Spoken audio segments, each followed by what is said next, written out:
हरि ओम नमो शिवाय। परम आनंद गुरु सत्संग। प्रिय साधकों, आगे कही गई शब्दावली को अवश्य सुने, पूर्ण रूप दें, आप परम सुख को प्राप्त करोगे। गुरु एक परम आनंद स्वरूप है। गुरु एक परम पवित्र आत्मा है। गुरु नाम दीक्षा एक परम पवित्र अमृत रस है। गुरु हमारे अंतःकरण का शुद्धिकरण करके अपने अमृत कुंड से नाम दीक्षा दान के रूप में हमें देते हैं। गुरु हमें सत्संग के माध्यम से उस सत्य का बोध कराते हैं जो जीवात्माएं परम पवित्र को धारण करके सत्संग में बैठती हैं। वो आत्माएं उस परम सत्य के साथ जुड़ जाती हैं। जीवित शरीर के होते उन आत्माओं का गुरु के साथ रोजाना सचखंड में आना जाना होता है। एक शहर में रोजाना सत्संग होता था। एक शिष्य ने गुरु से सवाल किया, गुरुजी, नाम दीक्षा लेकर साधक के शरीर में भक्ति प्रकाश कैसे प्रकट होता है? गुरुजी, साधक ध्यान की अवस्था में शारीरिक भाव में कैसे लुढ़क जाते हैं? साधक की जीवात्मा कैसे मुक्ति द्वार को पार करती है?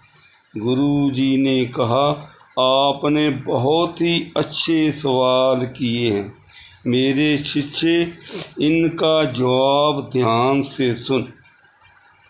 पहला उत्तर, सुबह उठकर जाप करने वाले साधक यदि सारा दिन अपने काम से मतलब रखते हैं, दूसरों की बातों से दूर रहते हैं, उनका मन एकाग्रता का रूप धारण कर लेता है। उनकी विचारधारा बदल जाती है। उन साधकों के भीतर भक्ति प्रकाश प्रकट हो जाता है। दूसरे सवाल का उत्तर, ऐसे साधकों का मन प्रभु चरणों में समर्पित हो जाता है।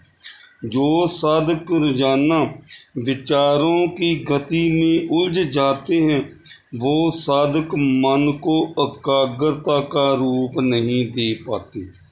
जब ऐसे साधक ध्यान की अवस्था में बैठ भी जाते हैं, मन अपना रूप उनकी आँखों में प्रकट कर देता है। तरह तरह के विचार आने शुरू हो जाते हैं। अपने शरीर में ध्यान की अवस्था को प्रकट नहीं कर पाते। ऐसे साधक ध्यान की अवस्था में जरूर बैठते हैं, पर उनके मन की विचारधारा ध्यान की अवस्था को कहीं और ले जाती है। ऐसे साधक शरीर के भाव में लुढ़क जाते हैं, खाली के खाली रह जाते हैं। जब साधक अपने नित्य कर्म से अपनी विचारधारा को शुद्ध कर लेता है, तब साधक ध्यान की अवस्था में अपने शून्य रूप को देख पाता है।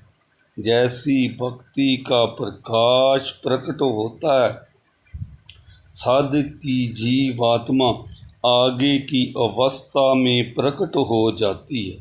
मन की शुद्धता से भक्ति को पूर्णता रूप देने वाले साधकों की जीवात्मा मुक्ति द्वार को पार कर जाती है। शिष्य ने फिर गुरु से सवाल किया, जो साधक नाम दीक्षा लेकर झूठ और पाप की प्रवृत्ति को नहीं छोड़ते, उन साधकों का गुरु से ली गई नाम दीक्षा का क्या होता है? मेरे प्रिय शिष्य, ध्यान से सुन। जैसे चेहरे पर लगी हुई चोटों के निशान को मिटाने के लिए इंसान अपने चेहरे पर सर्जरी करवा लेता है, उस इंसान का चेहरा साफ दिखाई देने लग जाता है। भीतर लगी चोटों के निशान रहते हैं। इसी प्रकार जो साधक नाम दीक्षा लेकर झूठ और पाप की प्रवृत्ति को नहीं छोड़ते, उनके शरीर में नाम दीक्षा की सर्जरी हो जाती है। भीतर झूठ और पाप की प्रवृत्ति झलकती रहती है। समाज की दुनिया में उनका चेहरा साफ दिखाई देता है। बाहर से देखने से संस्था के पहरावे से बहुत सुंदर दिखाई देते हैं। उनका बाहर का चेहरा कुछ और होता है, भीतर का चेहरा कुछ और होता है। ऐसे साधक अपने आप से भी धोखा करते हैं, गुरु से भी धोखा करते हैं, भगवान से भी धोखा करते हैं। मेरे प्रिय शिष्य, आजकल लोगों में एक प्रोफेशनल बन गया है। पाप भी करते हैं, झूठ भी बोलते हैं, गुरु से नाम दीक्षा जरूर लेते हैं, मुक्ति पाने के लिए, स्वर्ग जाने के लिए। ये है आजकल लोगों का हाल। शिष्य ने फिर गुरु से सवाल किया, गुरु जी, ऐसे साधकों का अंत कैसे होता है? मेरे शिष्य ध्यान से सुन, मृत्यु आने पर ऐसे साधकों की बाहर के चेहरे पर बनी नाम दीक्षा वाली सर्जरी शरीर से अलग हो जाती है। इनके मन की मनोवृत्ति बने रूप को उजागर कर देती है। झूठ और पाप के गाब से भरा साधक का शरीर साफ दिखाई देने लग जाता है। ऐसे साधकों का आखिरी वक्त सबसे नाजुक दिशा से गुजरता है। शिष्य ने फिर गुरु से सवाल किया, नाजुक दिशा क्या होती है? गुरु जी ने जवाब दिया, जब बूंद बूंद से झूठ और पाप की प्रवृत्ति से जब साधक का भरा घड़ा जब फूटता है, तब साधक के भीतर झूठ और पाप की आंधी चलती है। तब साधक के शरीर में महाप्रलय आती है। उस वक्त साधक की जीवात्मा सबसे नाजुक दिशा से गुजरती है और उस वक्त साधक की रूह भी कांपती है।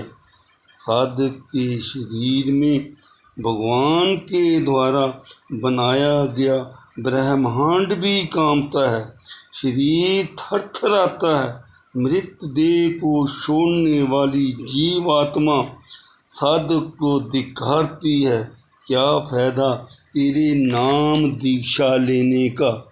क्या फ़ायदा तेरे बाहर के रूप बनाने का? तेरे झूठ और पाप कर्म से मुझे 2 प्रकार का नरक भोगना पड़ेगा। भगवान के द्वारा बनाए गए नरक में यहाँ मुझे यातनाएं दी जाएंगी। जब मैं अपनी अवधि को पूरा कर लूँगी, तब मुझे मात लोक में 1,84 जून में भोगना पड़ेगा। मेरे परम प्रिय शिष्य, मैं आपको एक परम रहस्य बताता हूँ। जो साधक नाम दीक्षा लेकर झूठ और पाप मांस मदिरा को नहीं छोड़ते, उन साधकों की धार्मिक स्थानों में ज़्यादा भीड़ होती है और नरकों में भी ज़्यादा भीड़ होती है। मेरे प्रिय शिष्य ध्यान से सुन, परम पवित्र ग्रंथ गीता में भी अनुवाद आता है। यहाँ कृष्ण महाराज जी अर्जुन को उपदेश देते हुए कहते हैं, हे धनुषधारी अर्जुन, जो जैसा कर्म करता है वैसी गति को प्राप्त हो जाता है। मेरे प्रिय शिष्य, मात लोक एक कर्म भूमि है। कर्म भूमि पर ब्रह्म जीव जैसा कर्म करता है वैसी ही गति को प्राप्त हो जाता है। शिव शक्ति के द्वारा लिखित लेखक रविंद्र महाजन द्रंगला।